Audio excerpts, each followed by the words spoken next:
ఒక మాట మాత్రం నేను మీకు దృష్టి తీసుకొస్తున్నాను. ఎందుకంటే ఉదయం నుంచి చాలామంది నన్ను ఫోన్లు చేసి అడిగారు, ఒక పత్రికా వార్తలు వచ్చినాయని. వివిధ మాధ్యమాల్లో కానివ్వండి, పత్రికల్లో వచ్చిన విషయం కానివ్వండి, పవన్ కళ్యాణ్ గారు రాష్ట్ర ప్రజలను దృష్టిలో పెట్టుకుని సార్వత్రిక ఎన్నికలప్పుడు అవసరమైతే మనం తగ్గుదాం, ఏ ప్రాంతంలో మన అభ్యర్థులు ఉన్నారో పార్లమెంట్లో కానివ్వండి, శాసనసభలో కానివ్వండి, వాళ్ళందరికీ కూడా పోటీ చేసే అవకాశం ప్రతి ఒక్కరికి ఈ సందర్భంలో కల్పించలేకపోతామేమో. కానీ రాబోయే రోజుల్లో పార్టీని బలోపేతం చేసుకుంటూ ముందుకెళ్దాం.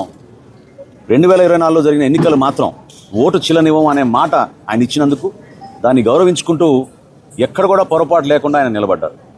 సో కూటమిలో మేము 4 అడుగులు వెనకేసినా కూడా అది కూటమిలు బలపరచడానికి ఎన్డీఏ భాగస్వాములుగా మేము ఒక బాధ్యతతోటి ముందుకెళ్ళాం తప్ప అది ఈ రోజున కూడా స్థానిక సంస్థల్లో అదే రీతిలో ముందుకెళ్తున్నాను కూడా అది పొరపాటు.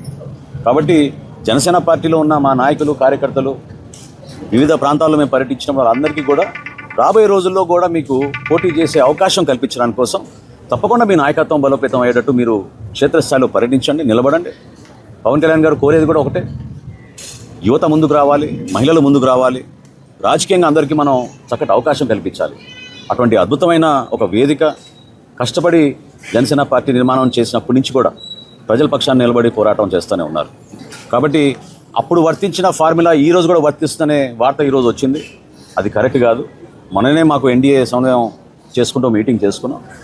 సో రాబోయే రోజుల్లో మన బలబలాలని బట్టి, మన నాయకత్వాన్ని బట్టి, ఏ మున్సిపాలిటీలో, ఏ జిల్లాలో ఎక్కడ మనకి నాయకత్వం బాగా ఉందో వివిధ పార్టీని సమన్వయపరుచుకుంటూ Telugu Desam party, Janasena party, Bharatiya Janata party 3 కూడా ఒక బాధ్యతతోటి క్షేత్రస్థాయిలో నిలబడిన నాయకత్వాన్ని గౌరవించుకుంటూ వాళ్ళకి అవకాశాలు కల్పించుకుంటూ తీసుకెళ్లాల్సిన అవసరం ఖచ్చితంగా ఉంటుంది.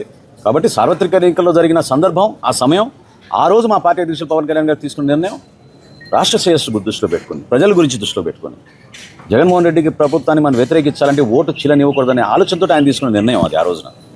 ఈ రోజున తప్పకుండా క్షేత్రస్థాయిలో మనం పర్యటిస్తున్నప్పుడు జనసేన పార్టీ నాయకుల, కార్యకర్తల ఆవేదనలు, వివిధ పార్టీల ఆవేదన కూడా మనం అర్థం చేసుకుని మన బలబలా మనం చెక్ చేసుకుని ప్రొఫెషనల్ రీతిలో నాయకత్వాన్ని పెంచుకునే విధంగా, ప్రజలకి మరింత చొరవగా మనం పనిచేసుకునే విధంగా, అభివృద్ధి కార్యక్రమాలు ఎక్కడ కూడా వెనకడుగు వేయకుండా స్పెషల్ ఫండ్స్ కూడా క్రియేట్ చేస్తామని మన ముఖ్యమంత్రి గారు చెప్పారు. ప్రతి నియోజకవర్గంలో, ప్రతి మున్సిపాలిటీలో కూడా వీటన్నిటిని మనం బేస్ చేసుకుని రాబోయే రోజుల్లో ఎన్నికలకు సిద్ధమయ్యే విధంగా మనందరం కూడా మన పార్టీ అధ్యక్షులు పవన్ కళ్యాణ్ గారు చెప్పినట్టుగా అదేవిధంగా అక్కడ తెలుగుదేశం పార్టీ అధ్యక్షుడు చంద్రబాబు నాయుడు గారు, భారతీయ జనతా పార్టీ నుంచి నరేంద్ర మోడీ గారు ఇచ్చిన సూచనలతోటి రాష్ట్రాన్ని మరింత అభివృద్ధి చేసుకుంటూ ముందుకెళ్దామని ఈ సందర్భంగా తెలుపుకున్నాను.